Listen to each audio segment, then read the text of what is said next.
Hey everyone, welcome to another episode of Clockedin with me, your host, Jordan Edwards. I'm thrilled to have you tune in as we dive into the dynamic world of productivity, success, and stories of incredible individuals who've mastered the art of getting things done. Whether you're commuting, hitting the gym, or just relaxing at home, this podcast is the go-to source for inspiration and actionable tips to level up your productivity game. I'm on a mission to unravel the secrets of those who seem to effortlessly manage their time and achieve their goals.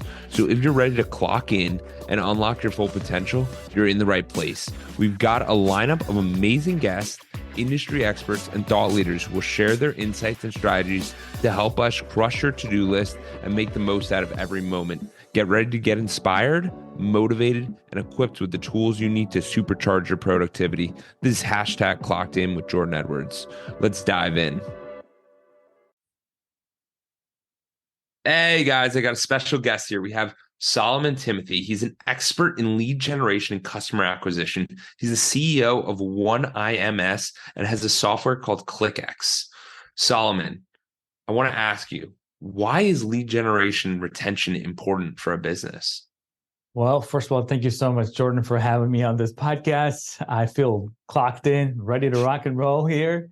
So if you're listening and you're an entrepreneur, and there's two things that we call it the growth formula. The growth formula is how do you grow a business? That's literally what every entrepreneur aspires to do. You wake up in the morning, like me, as fired up as you possibly can be. Your job is, how do I grow as much as I can before sunset, right? How do I make as many customers as happy as possible today, because I don't get today back tomorrow, right? And so if that's the case, then what you really need to grow your sales team or your marketing team, whoever is working in your business, is to generate more leads. That's what you need. See, the challenge a lot of companies have is when you're trying to grow a business, you're only reaching a tiny, tiny, tiny market, a total addressable market, in essence, for your product or services. The only way to grow the company is, how do we hit up more people that have the same problem, right? So if I'm a construction company, I'm just going to make it very easy, and I build houses for families that want to grow and build on a beautiful lot in Tampa, St. Pete, wherever you are, Absolutely. right? Like anywhere, all over the US, right? For instance, people are going to go and custom build. Well, you're an amazing custom building, company, whatever, custom builder. We work with those kind of guys, right? So, and they make a lot of money because it's an average 2 million, 5, whatever the house is, average in your town, wherever your town is, that's the average. And when you build custom, you expect to pay more. And so it's higher profit margin. But a builder only does 3 houses or 2 or 9 or whatever a year. In order to do 12 or 25, they need to find more people that are exactly in the same need of wanting to get out of the house that they're in currently. They have extra cash to go build something that they're going to call it their forever home, right? And in order to do that, you need to get out of the regular old lead generation that you're doing with going to a networking event and, shaking hands of the leaders in your town, which there's nothing wrong with that, because they're going to give you the okay to, building permits and all of that stuff. Maybe you need to be friends with those people. But the real need is in the hearts of those people that are not happy with their homes right now. So you have to get out of the whatever marketing. Sending more email isn't going to get them, because this is a consumer who doesn't even know you exist. So our job is to get the growth formula back to that. It's acquisition plus retention equals growth. So acquisition is get in front of people that need what you do and expanding that small reach that you have right now. And then how do I do that at scale? So how do I do that across Facebook and YouTube and any other platforms that they might be searching for? How do I show up on a podcast where moms are listening for people with, they have problems with their real estate homes or whatever it is, like inspirational content, right? Like, how do I get an influencer who likes to travel a lot or makes content about, homes and their and the usability and the utility of their home? How do I get that person to talk about, hey, if you're looking for a custom builder and they're in that area, like, mention my company so I can reach a bigger target audience? That's why this is so critical. Hopefully that was a good answer. No, it's detailed. And the thing is, what a lot of people don't realize is that it's if it might feel like, oh, this person just crossed my desk or Jordan's a friend. Like you don't even feel as if there's a sale going on. It's just they came across my screen. I didn't even know what happened. And that's when it's really flawless because a Yeah. lot of people are consumers and they're just, oh, this deal crossed my desk. I didn't even know. Like, Yeah, no, and that's the way to make it really happen. And when we focus so much, it's tough creating that all in the back end because you got to get the people, you got to talk to the right people. And as you talked about earlier, it's not randomly shaking hands with people. It's finding who your target customer is, yeah. speaking with them, sharing with them, and them starting to find you as a solution or see you as a solution or your company. So Solomon, where did your journey start? Where did this all begin for you? Yeah, I can tell you when I was 20 years old, I wasn't talking about the growth formula and getting on podcasts and telling the world that acquisition plus retention equals growth. And it's so easy. Put on a whiteboard. Let's measure how many leads you're generating and from where. That is not how I started, right? The way I started was a college kid that was kind of like I was going to become an entrepreneur. There was just no way to put me in a box. Let's be honest. There's some kids that just color outside, the lines. And you might be one of them, Edwards, right, Jordan? Yeah. You might be one Yeah, of them. yeah, yeah. But what Absolutely. I'm saying is that I couldn't kind of contain myself and my passion, and I was just doing all kinds of stuff. For a kid, I was doing Photoshop and Illustrator, and at this time, there was like one Mac available for the whole school. This was not the days of iPads in every kid's hands, right? Yeah. So at that time, I was pretty good at tech, and so I started building websites as a freelancer. That's how I got into the game, and I learned that I could make more money doing that than I could do anything else, right? Whatever you consider a job, What, which is and what pushing year was carts. this? What year was This this? is 2004, 2005, because I created a corporation in 2006. So, how did so you how did you get exposure to even these ideas of the computer? Because I always find it super interesting when people are like, yeah, there was a wave, and then people thought it was a fake, and then it was a fraud. Like the way the yeah, computer act, like how did you think about going through that and being like, this is actually really interesting, and this might be my future?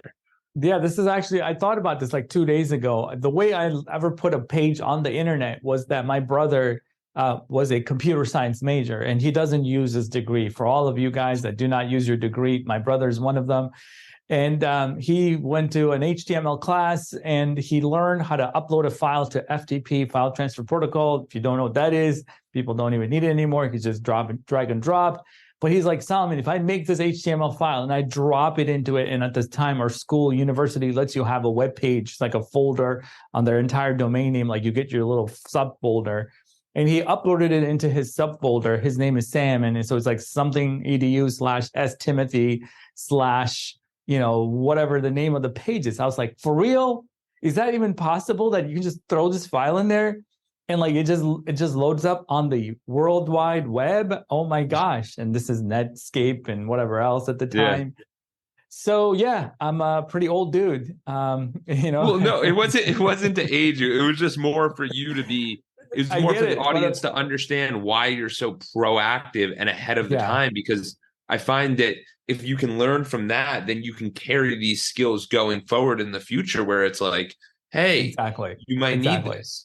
Yeah. So today, what I was doing that day is what ChatGPT is today, Gotcha. literally. And Yes. so I was using ChatGPT today, and I was just thinking about it in terms of like what is hot today. Well, that's the internet, right? Like at the time it was the internet, and that was me uploading a file. Never did it. Like I wasn't in Silicon Valley or anywhere. I was not around tech people. I did not know what a startup even meant.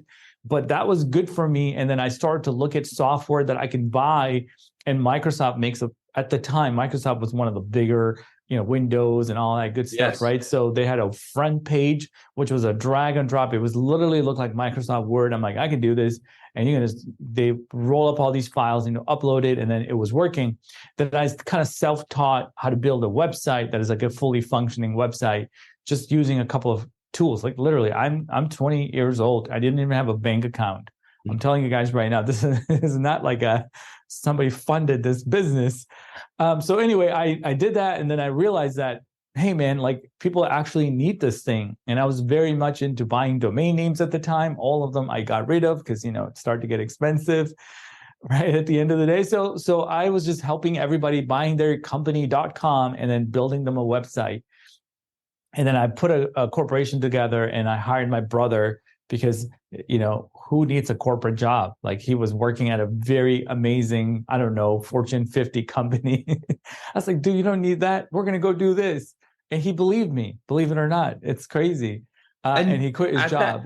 At that point, how much were you guys bringing in for someone to quit their job? And yeah, it's a great question. So, I would have to, well, we did well when I had more resources, right? This goes into hiring people and things like that. I wasn't alone.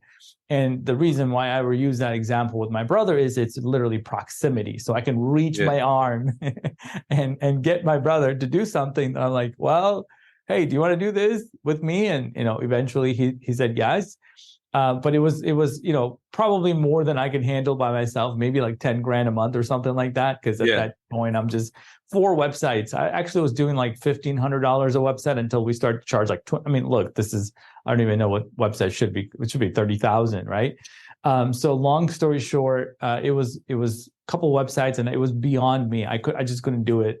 And I'm not good at math and accounting. No, I get it. There's a lot of work to it. And that's a major transition that a lot of people struggle with when they're going from themselves to hiring their first employee. And they're like, how do I even think about this? Wait, I thought I was just getting a high, because a lot of people don't realize is when you're an entrepreneur, you start working and then you get a higher paying job. And it's like, this isn't like you're not the business owner. You're just a higher paying job doing the same thing you were doing before at a little bit different capacity. Yeah. So like I said, and I have so much love for folks that actually should do a job, right? Like this is not for everybody is what I say. Most people can stomach the stress and the anxiety that comes with growing a company, which is kind of where we started, the leads. And, if a builder didn't have any houses to build, that's a pretty bad situation. Does that make sense? What happens to his contractors or whoever else, right? So, and like I said, every entrepreneur wakes up with that fire in their belly that, hey, I got to go do something, because it's kind of like very old caveman. I got to hunt and kill if I want to eat. That's entrepreneurship. It's literally entrepreneurship. And not everybody's cut out for it. And those that are cut out for it, like I said, has this fire to go and create content like we're doing, and get your word out there. Does that make sense? And so long story short, to answer your question on the journey is that we immediately found out that what people were needing, this is where product market fit and all that comes in when you're a startup trying to figure out what you want to do, is that they wanted to grow their business. They didn't just want a website. I thought the website was the solution. The website was not the solution. The website is like a car, right? Like what they really want is to get to wherever they're going. And my car didn't move. It was just like a car. It was a really nice car. And it was probably the best car I can build, but it didn't do anything for them other than like nobody even knew that they had a website. Like, what are they going to do? Right? Like tell all their friends like, hey, I have a website, go check it out. There was nothing. I think that's a really valuable point, because a lot of people don't realize, and I just say this for the audience's understanding, is like, there's a lot of services that don't, like, they might save time, they might save ideas, but in reality, Solomon's talking about a business wants to solve the solution longer term, which is, I want customers, I want clients, I want people who are willing to pay for the services that I'm trying to offer. 100%. And they're there. Help with that. That's the other thing you have to understand, is that they do exist. Don't give up that I couldn't find clients because of the poor marketing efficiency. Makes sense? That there aren't any people that are interested in super high end, I don't know, yachts or whatever it might be. So we knew that these guys were, growing businesses. So we learned the hard way to start doing ads. That was our first sort of thing into it. And then I'm a self-taught SEO. So I started to learn and dabble with Google and Google Ads. I mean, at the time, you just had to put a bunch of keywords and make the background and the text the same color, and you ranked on the first page of Google, because Google didn't know any better. If it had Chicago, you know what I mean, landscaping company 15 times, it was Google. It was pretty good. So Solomon, this might seem very simple for you, but like, what is the Google AdWords? And I know 2006, 2007, like that was when it was just coming out, and that was wasn't it? Yes, correct. Google, yeah, Gary Vee says he was Yes. buying Yeah. lines for Literally, $0.04. I was Yeah, listening to your story, and I'm like, yeah. wait, your story aligns a lot with like Gary Vee's, like what he's It, doing, and like, yeah, 100%. Yeah. So, long story short, it wasn't expensive, but that was the fastest way to do it. And the only people that knew how to get Google Ads up and running was the Yellow Pages, because Yellow Pages were such a big company and had like a million salespeople going door to door and collecting everybody's money. And then they would pull in and they would buy ads on behalf of these businesses. They would just buy okay, ads to their website. And then you had to go to Yellow Pages to then Google inside their Yellow Pages to find the plumber. It was years later that they would actually run ads for the plumber. It was so stupid. Like, you were paying for their ad spend. He's like, yeah, here's $100 of my hard-earned money so you can go buy Google Ads with it for yellowpages.com. Sounds like a and great Ponzi scheme, right? Like, it's like, what is and this? people would pay for the business owners would pay for these ads to try to get the word out there on like what their businesses were, or what they were trying to sell, and it's always ads are always it's a marketing thing where you learn and you're like, maybe that works, maybe it Exactly. didn't work. Yeah. Yeah, it's wild. Why would people, you only a digital marketer would know that you're just paying for their ads. Yeah. And they would tell people to go to yellowpages.com to find a business. And then eventually Yellow Pages went out of business and Google was the Yellow Pages, right? To this day. Yeah. 100%. So long story short, we didn't do that. We didn't send traffic to our website so they can go find the business. We just helped them get their website found as fast as humanly possible. And at the time, people were spending $500 a month and getting tremendous results. And I'm talking local businesses. What would tremendous results be for a business? Just to give they were getting their phones ringing. That's what I measure, right? So their phones were ringing. So we started to start tracking calls. They would get calls every day. Again, like you said, a couple of bucks a click is unheard of today. But today it'd be like $20 and $30 a click. Plumbers will be paying $50 a click today. That's the world that we live in. That's Google inflation. Yeah, and just for the audience to understand, so basically, Google, you put your thing up as the plumber, you look up Tampa plumbers, Bill comes up, they call Bill, that costs money. Every time they click on that, that costs money. And Absolutely. Then they have to pay for that pay to click. Yeah. I'm on the Google side that makes Google money. That's what, and if Google's making money, then you know what I mean? That's that's 90 some percentage of their business. I want to say 95, but 100%. Long story short, all these small businesses are investing their money into something. Like I said, that's the other side of SEO. It's like you could pay to Google, pay to play. And when your money runs out, which is $100 a day or $500 a day or whatever you put in, then your ads just stop showing. Google's like, hey, sorry, you ran out of money. So whoever's got more coins, right, in their slot machine, like, I'll take that guy's money now. You're done for the day. So it's a managing of that expectation of what they're spending and what they're getting. On the opposite side is the search engine optimization, which you don't pay to Google. You work really hard on your website, making your website more and more and more efficient and better loading, better looking, better user experience, more content. It's really, really hard and competitive. But at the end of the day, you don't pay anything, because you could pay $5,000 to an SEO company and get a whole bunch of traffic, or you can pay $5,000 and get, like I said, maybe 100 visitors, and that's it. Whether they buy or don't buy, Google couldn't care less. And I'm a marketer, so I get Google's perspective, and I also get the business owner's perspective, right? So SEO is a long-term thing. That's why people don't want to do that. They want the instant gratification because they haven't really built a brand for themselves. So nobody really knows them. So they're desperate, kind of like that builder, to get more customers. So they go wherever they can get fast results. So we like a hybrid approach.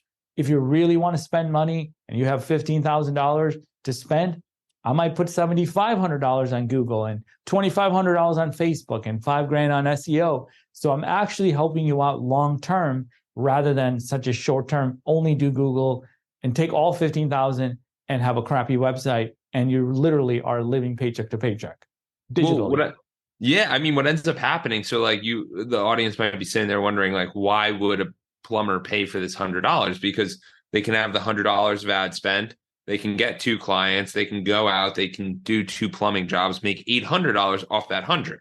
So now Yep. you're sitting there and you're like, okay, the ads are working. We can make money. But like Solomon's saying, which is a very good point, if you don't build a good brand or build something where people are willing to come back or they want to come back, then we are in the pay for customers, in which Yep. case you're constantly just running the customer, running the customer, running the customer. So it's we pay $50, we get $100 from the customer, 2 to 1. Yeah. And this is very, very in depth, and a lot of business owners, they don't talk about it too much, but like it's super, super important because you'll just be ads work no matter Yeah. what. They always work. And it's how efficient can you get those ads? And then how much can you make your business around those ads to make them work? And that's one of the reasons I wanted to have Solomon on, is because this is a confusing subject. It's an It important is. one, but it can be a little bit confusing. And if you now, let's take back to the very, very beginning topic of growth formula, acquisition plus retention. We'll use this plumber as an example. That is, if that plumber does spend 15,000 or 10,000 or 500, whatever it is, and they acquire that customer, if all they made was that $800 in our world, they lost. What they should do is keep that customer coming back when the shower is now broken and they're coming back because the kid's toilet is exploded because they decided to flush the ducky down the toilet, right? Like whatever that is, if they can stay top of mind of that plumber and get that customer back, that's the retention component. So you're not always looking to spend $100 to get 800. You're spending 800 once and making 8,000. Yeah. Now you're playing a very good game. Imagine if you did that on Facebook and you did that on Google and then you did that on SEO. You want to invest in marketing, which is what most people don't understand.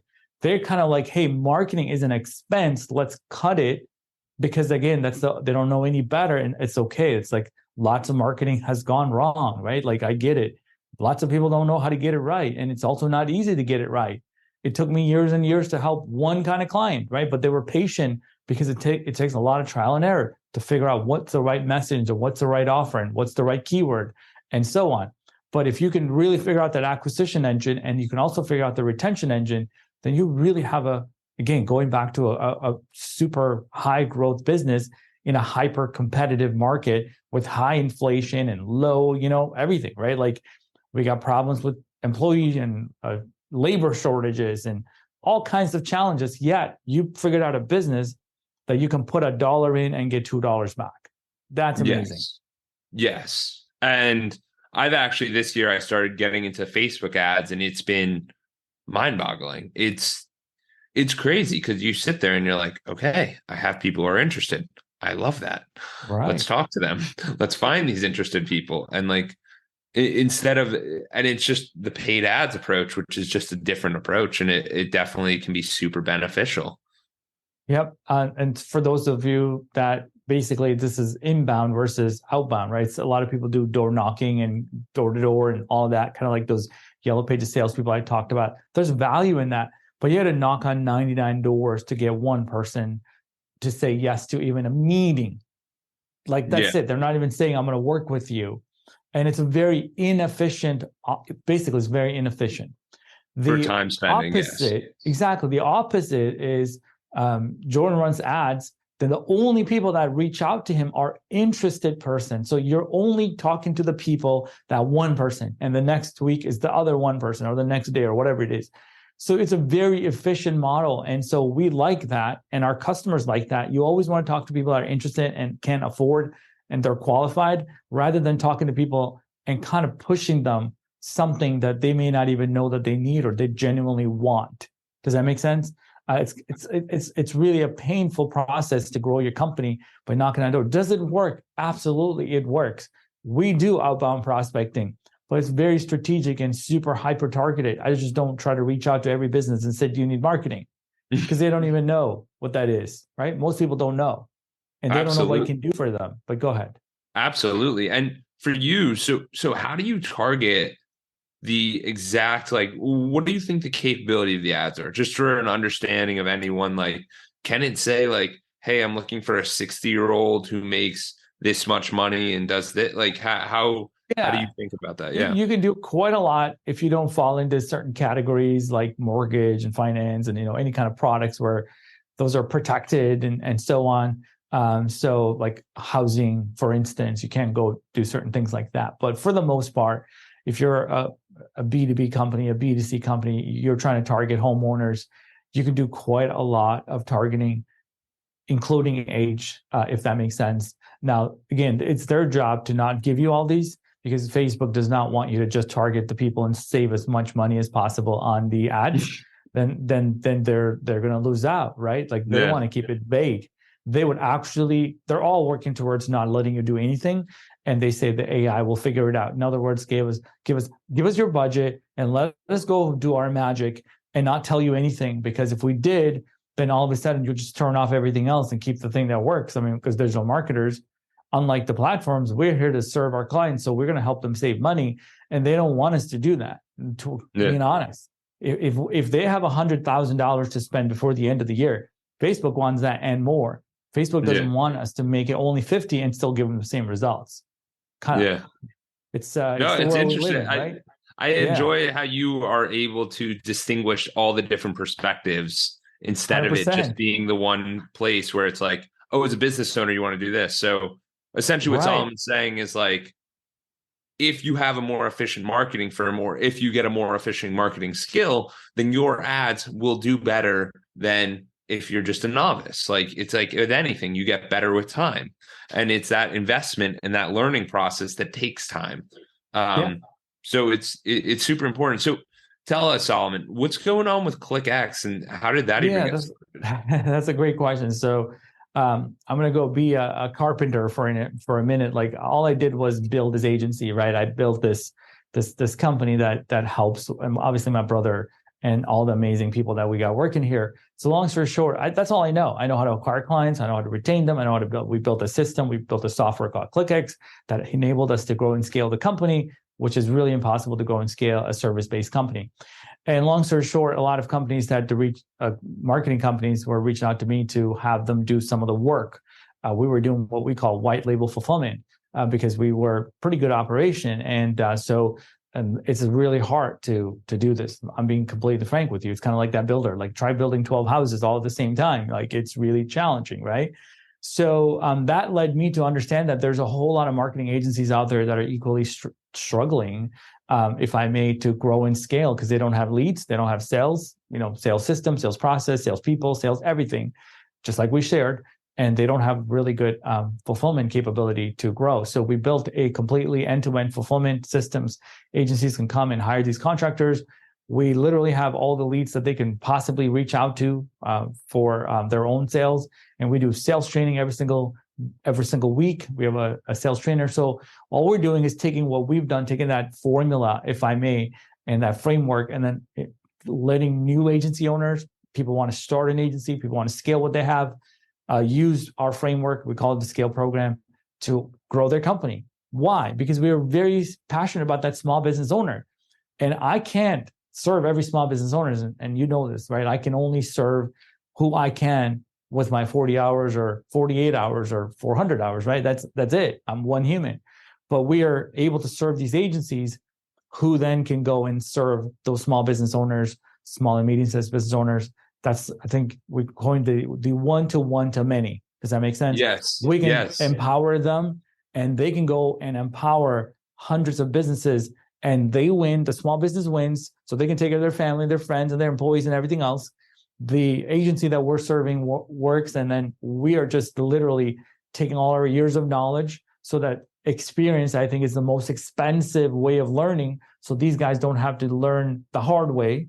Because like I said, I didn't have a master plan, and I wasn't talking about the growth formula when I was 20 years old, and I didn't write a book, and I didn't do any of that because I didn't know, right? It took me a long time to do that. And if I can do that in 17 months for these guys, then man, we've done a great job.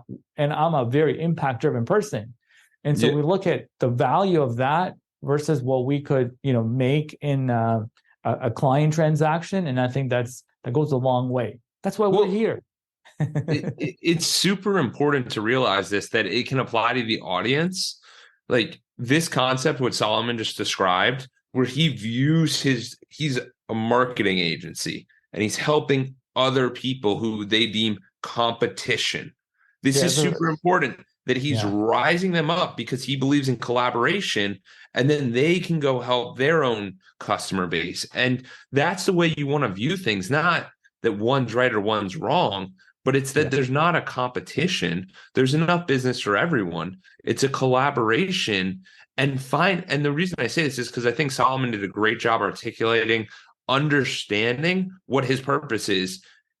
No other marketing agency says, hey man, I'm here to help the small business owner. Like, most people don't think about that. Like, they understand what they're doing, but I'm saying, like, as the audience, they can apply any of this to what they're doing. Like, if you work at a store, you might help people sell bags, or Right.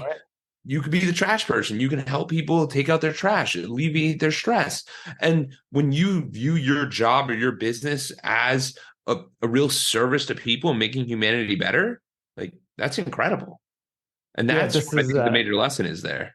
absolutely. And that's what I was passionate about when I was 20 years old, trying to help people build a website when they didn't have it. It was all about that person who's very good at what they do, but then very bad at making themselves look good online, right? They just didn't know how to do it. And as you know, we as consumers, we make buying decisions by how somebody's website looks. That's literally how we do it. Oh, they have a cool Well, video. They even have a at cool this video. day, Let's buy it. Literally, even that's how we do it. even in this day and age, it's literally you go to a restaurant and everyone's like, "Oh, did you see their Instagram? Did you see their TikTok? Did you see their that? Oh, they're not online? Are they broken? Yeah. Are they broken? Does the If restaurant exist?" Like, at this moment I see an Instagram story and I'm running to that bakery to get their sourdough bread. That's how sad it is. So I'm like, hey, I saw your story. Is it still there? They're like, yeah, we have two absolutely. left. I But mean, that's the understanding. Like, yeah. I think that brings up a really good point because it raises the awareness of all the customers. And Mm. like, you might be doing these activities unknowingly, but Yeah. like, this is what it takes to run a business. The business has to look good. So at the top of mind, you're like, oh, I really like that place down the street. And they just got the food in, like, we have to go now. Or Right. this is going to be the best lunch spot. Or this is like whatever it is, that's brand. Yeah. And this is one of the 100%. best ways to do it. It's to build online because that's where everyone's attention is. Take that money, right, that you have to invest in marketing, long term, build a brand. So you don't actually have to rely on Google to do it, because what you want ultimately is, when you think about running shoes, you think of Nike. That's, you Yes. know what I mean? When you think about, I don't know, whatever it is, water bottles, you think of Yeti or whatever it is, the brand that Yeah. comes to your mind. And when you get to that level, Google Ads or affiliate marketing or anything that you might have heard, it's like this percentage of your sale. Because this Black Friday, we just passed, people that built brand, we all went and bought stuff because we're like, Yes. hey, that was the pots and pans I've been waiting on or looking for, and now it's on sale. Those people built their brand before Black Friday. You can't build a brand on Black Friday and say, well, I'm going to run a bunch of ads and then get a bunch of sales. There was a lot of people who bought stuff sort of by the moment, right? Like, just like, hey, I just saw something, so I'm going to buy. But those were not the real, true, emotional sort of purchases. People bought mattresses, I bet, because they were waiting on it to go sale. So building the brand is the ultimate game in building your personal brand. I mean, look, if you have a podcast, that's a personal brand you're building. And that's the ultimate game. However, you got to build a business, got to make money. The business needs to build a brand. Like, all of us have a brand and all the companies have a brand. It's like, it's so important that we don't forget about that, because we'll spend way less in getting another customer, that acquisition. Like, basically, if you can acquire a client for $0 because of your brand equity, and you can retain them for next to $0, come on. Yeah. It's like amazing, right? And a lot of companies do that. A lot of companies do that. 100%. But it's that awareness of what you're building, because a lot of people sit here, and I have this conversation a lot where they're like, Jordan, podcast, 150 episodes, like, how much money are we making? What are we doing? Like, where's this and people don't understand that it's the network effect. It's that ability to have these people come into my circle, like and build connection with deep people. And I use the podcast more as an intro call than anything. It's literally my way of being like, okay, now Solomon's in my network. If I want to talk to Solomon later, I can. I'll reach out over Anytime, email. Jordan. And like, that's the thing though. It's so important because people want to view these podcasts as like, how many views is it getting? How many downloads? How many this? And it's like, you have to change the parameters in your head to realize it's a long goal. It's like running a marathon. You're not just going to be like, yo, so how is that 26 miles? It's like, Dude, I ran 19, I ran 20, I ran 21, I ran Right. 22. Like it took me 6 months to just get to this point that I got here. I And agree. like, it's not just the end. And like, that's why the long game's so much more fun. 100%. So all of you that are listening, right? You got to figure out what that long game is, whether it's growing the company that you have or starting a business. I can only speak from a marketing agency perspective. We have hundreds of people that fill out our form every single day. Even successful business owners. We have guys that are like very successful. They have multiple businesses. They're doing very well, but they want to build a marketing agency because they realize that the secret to growing all of their businesses is by figuring out the thing that they really haven't figured out yet. Yet they're still Yes. very successful, right? Yeah. Most entrepreneurs that we talk about, the Grant Cardones and the Gary V's and the whoever you name it, they have a marketing business. They may not sell it to other customers. They literally have an agency inside of their business that is responsible for all of their massive growth. They don't Yeah. outsource their work. Does that make sense? That's how Yeah. big it is to them. They wouldn't want somebody else to know that. They want to manage the content production, the scheduling, the planning, the strategy on what they're doing versus what the competition is, how far behind they are, the analytics of how well they're growing, and figuring out, the basically the signal from the noise of all the noise that's being created about everything. What do they want to take away from that? How do they want to grow it? That is all marketing agencies do for customers. We just do it for payment because they don't do it in-house. But we have a lot of clients that we're basically an extension of their team. They don't have an Yeah. analytics person, so we do that for them. They don't have a marketing automation person, so we do that. They don't have somebody looking after their CRM, so we do that. But they don't do digital PR, so we do that. There's a lot of companies who's like, hey, we got a lot of this figured out internally. That's where you ultimately want to be. I'm not going to lie. That's Yeah. the best. Well, because then you have control. The whole Yes. game of entrepreneurship is having control of your life and what you want to do. And to do that, and it might be funny, but like when you think about it, when you're driving on the highway and there's signs for all this stuff, that's ads. When people have a 100%. big sign, like people don't realize that paying for a Facebook ad is the same thing as paying for that ad as paying is for the Super Bowl ad. They're all ads. They all Or have radio different ad or costs. any ad, right? Yeah, And the cheapest is inside your phone because, like yes. I said, you can't buy a billboard ads for less than $5,000 anywhere, unless Well, it's a terrible place. And I then do I do want to give this little I'll give a little shout out here. There is in February of this year, there is this thing, I gotta look it up, but it's basically a Times Square ad where you get 15 seconds every hour. And I want to say it's like $200 or something, but you're in okay, Times Square, which is incredible. Like it's the best. And I'll drop that in the show notes just because the audience, like, that is a very unique experience. But if you look at like the real guys advertising in Times Square, thousands and thousands and thousands. right, This is also for one day, like I one agree. day. It's not like you're not going to move the needle that much on one day. But like when you have, like, if you look at a lot of the movies, they're running for months on end and it's the Mhm. same loop because you're getting different people every time.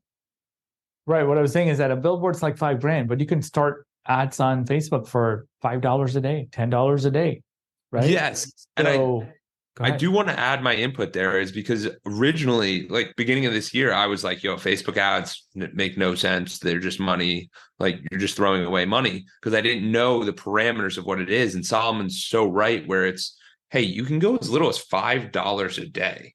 You can go up to probably $10,000 a day, if not more, like whatever Yeah. they'll let you do. But it is important to realize that you can start it, you can set the dates, you can do a lot of different things because it doesn't have to cost as much as you think it does. Like Correct. $5 a day over a 2 week span, that's 14 times, that's $90.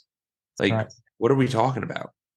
Like Yeah, no, you can do this. there's no reason for you to not do it. And they're also Actually, making these $70. platforms Actually, $70. so Yeah. so easy, right? They're making it so easy that business owners can go in and try to do it. Now, you might be doing it wrong, but until you make enough money to pay somebody else to do it and have an agency that costs $2,500 or more per month to do it for you, that's kind of where you want to be. You don't want to go and shell that out if you don't have that yet. So work up to it where it's like, And hey, this is becoming a burden. I don't want to do it. I'm going to pay somebody else to manage it for me. And here's 2 or 3 or whatever many $1,000s to manage this Facebook ads thing for me, please. and they'll do a way better job. I'm not going to lie. I mean, agencies they deserve every penny that they Well, that they charge. when you think about it, think about anything, right? You develop skills by getting reps. Right. If the agency, all they do is run ads, they would Right. sit there and go, that makes sense. That makes sense. That makes sense. Like, you start to see other trends because they're not just getting you for the first time and learning. They've been doing all of these other people, and then they're up and they're like, okay, let's see what it is. Now, I do want to say also, it's a good skill to learn. like Solomon's saying, like, get started for $5-10 and like you can learn so that you can check the agency and make sure that they're doing it right. But there's just many different approaches to these things. It's not always as easy as, yo, you should do this or you should do this. I think it's the entrepreneurial journey, like Solomon's talking about, is a continual learning. 100%. How do you stay so open to learning? Because I feel like there's so many things going on and you can get overwhelmed and think this isn't important. But how do you think about that? Personal development. This is one of my favorite topics. I think it's an investment. Number one, it's not an expense. So I spend a pretty significant amount of money because, like I said, I was getting coached about a year into the business. I had an executive coach. Then I realized that executive coach was trying to, make me into a $200,000 CEO, and I was not ready for that. I needed business. Like, how do I grow a business? Because, he was kind of dealing with higher level entrepreneurs than I was at the time. So I went and signed up with a company called eMyth, which is one of the best books ever. And I've gotten to know Michael E. Gerber very personal because I've been like a huge fan of building systems and process. Then I went and signed up for the Scale Up, which is again, you probably don't know. Scaling Up is another kind of a system. Then we signed up for EOS, which is the book that's called Traction. I mean, endless amount of coaching programs that I can sign up. Now I'm in like 4 or 5 of them. Literally, I cannot handle it. I couldn't even watch their videos. If there is a coaching I can purchase, I will purchase it if I feel like I need to improve in that area. I have a sales trainer since 2018. And that sales trainer even taught all my account managers how to talk and how to get customers. So, and to this day, I'm investing in so many different things because I know that I don't know everything. 100%. People that their agencies wouldn't come to me if they don't have that concept in their mind, because they're like, I know how to grow a company, then go ahead and grow it, right? Like, nobody's stopping you. It's a free world, so go do it. But there are so many hungry entrepreneurs that literally says, look, I don't know what I need to do. I don't know how to close. One of my next book is going to be how to get a 10K retainer. A lot of people are scared to ask for $10,000 as a retainer. They're just scared because they don't believe that they're worth 10K. Let's just be honest. It's not that they're the value of what they do. It's that they don't believe that they can ask that price. Well, and that's what a lot of people are missing, that it's very difficult when you go from trying to get a 10K retainer from a $50,000 a year business. Now you got to move the needle a good amount. Then a 10,000 retainer from like a $10,000 a year, you really got to move the needle. Okay, but then we'll scale up. We'll go to $1 million a year business. $10,000 is not that hard to, like, that is like 0.01. Like, you can do this. 10,000 on 10 million, even less. 10,000 on 100 million. They 100%. Might not even take you seriously because it's so small. And like, that's the realization there, that you sit there and you go, I don't believe I can do this. Yeah, of course you're not going to 40% someone's business. Like, you can, but that's a ridiculous ask. I'd rather you try to get something where it's, hey, let's move it 1%. 1%. We can do 1%. 100%. We can do 1% is like taking doing a cold plunge before your day to get started. Like 1% is going to bed at 9 p.m. and waking up at 5. Like 1% can happen. Yeah. And that's where, and that's what I think one of the biggest things is who is your target customer? Correct. Not just what are we selling, but like, how do we hone in on who the customer you want is? Because if you don't have a customer, then okay, if we're going to sell it to everyone, $10,000 retainer is going to get a lot of whoa. Yeah, no, that is the challenge. Yeah, you're probably 100% right about asking the wrong person for that investment. It's not a qualified lead. I wouldn't talk to that lead until I know that they can afford it. But the reason why we're even writing the book is to teach our sales process. Does that make sense? We have a 5-step sales process. So once they understand the sales process, it wouldn't be hard for them to ask for the 10K. But the title of the book was just is still being developed in my head as we speak, is to attract the person who wants to grow their company, right? Like an agency owner, a consultant, whatever. They never sold a 10K before. I'm going to teach them.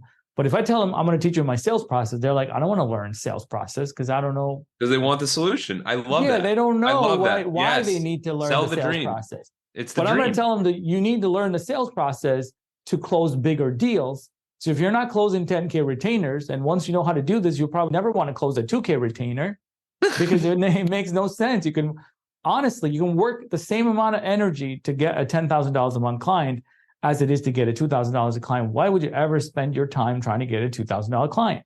And right? The funny thing is it can be even more. It can be more. I'm saying that $2,000 a month person could be pestering you going, Solomon, tell me this. That's okay. They can learn. But I'm saying like someone who's going to dish that out, they don't even tell me the information I want to learn. It's a quality over quantity kind of conversation, but we want to teach our sales process, which is what we're really proud of. It's a scale sales system, and every letter of the scale is actually there's a deep meaning behind it. And it's basically psychological, kind of like how you sell, rather than, hey, I have this product, do you want to buy it? And then all you do is give discount until they buy. That's sales process for most people. And I'm not, generalizing. This industry as a whole. There's not anybody trying to teach to make people better. We're kind of like, hey, you just talk more and then you sell more. Like there's all this misbelief about sales, right? Like nobody wants to talk to a salesperson. People don't want to go into the sales industry. It's terrible. Like I don't even have like social media marketing. I get 25 interns requesting a day. Sales, not one. Yeah. Nobody wants to go into it, which is like, my goodness, what's going to happen to our future, right? Like, so long story short, we want to change that. We want to make sales fun and exciting and an industry where people want to go into, because it's the ultimate industry that you want to be in. If you know how to sell, you will be okay. I love how you expand everything from like this little idea that might be in your company. And it's not a little idea, but it's like, hey, we want to help people with sales. And then it becomes this much larger thing of like, there is a generation of people who do not want sales, and we got to show them that sales are cool. And I love how you do that because, and it's true. It's true. It moves the needle because there's a lot of people who are scared to even talk to people nowadays, let alone rejection. Fear of failure is one of the biggest things in the world. Fear of rejection is the second. If those are the two biggest things, that is exactly what sales is. You're going to get exactly what entrepreneurship. 100%. That's why it's so challenging. You're facing your fears every day, and you got to overcome those. And that's why there's these resources, like Solomon's saying, like books he has, and a lot of stuff out there, and a lot of it's free nowadays. Well, YouTube. It's what I usually say. This podcast, podcast, YouTube, video free. podcast, you name it. But this is exciting. Like I said, the cost of starting a business has never been lower. The cost of failing is less and less. Right, thanks to ChatGPT, we'll just work. It'll do 6 people's work apparently for $20. Like put it to work. I'll give a little tidbit here. So the whole AI thing, even production of the podcast has gotten simplified exponentially. Yeah. People don't realize it because you always sit there and you'll say a stat like that. ChatGPT does the work of 6 people. What does that even mean? So you start diving in, and I use a hosting platform called Buzzsprout to put my podcast. So I download it from Zoom and I put it on Buzzsprout. Now, the cool thing about Buzzsprout, it added a $20 feature. So it's $20 extra a month. And they do a description for me. The entire podcast, they take our audio and they write out the entire description for me. My descriptions were never as good as this. That saves at least 3 hours. 2, they started writing me a blog. So now I copy this blog and I put it out on my YouTube, on my website, and I link the website to it, and the blog goes to my email list. I never had an email list because I'm like, what am I going to send out? I'm not the best writer. The Buzzsprout writes the words for me. Good, thank you. And it's this understanding of $20 does all of this. That's insane. Yeah, like the frictionlessness of the podcast, like even the podcast in general, I didn't start until 2020 because there was some stuff that I was like, I don't really know. And then I started to realize everyone's at home for COVID. Let's take advantage of this. Yep. Let's capitalize on this. And it's just getting easier and easier and easier. But if it's not easier if you're not in it, it's not easier if you don't realize what's going on. So this is kind of a call to the audience to like get started. Go out there and figure out what you want to do and start working towards it, because it's always going to be the hardest in the beginning. And then there's technology coming out each and every day to make everything a lot easier and easier and easier. 100%. I couldn't agree with you more. And it's only going to get cheaper. It's cheaper and easier. Solomon, you're the man. Where can people find you and hear more about ClickX and all of that? Yeah, so ClickX is easy. It's clickx.io. My handle is stimothy, and my website is timothy.com. That's THIMOTHY. I have an H in my last name. I'll thank my parents for that. Timothy.com. Awesome. Thank you. My pleasure. Thanks for having me. Thank you for reaching the end of the podcast. For that, we'll give you a complimentary coaching session in the link below with Edwards Consulting. Hope to see you there, and have a great day and keep clocking in.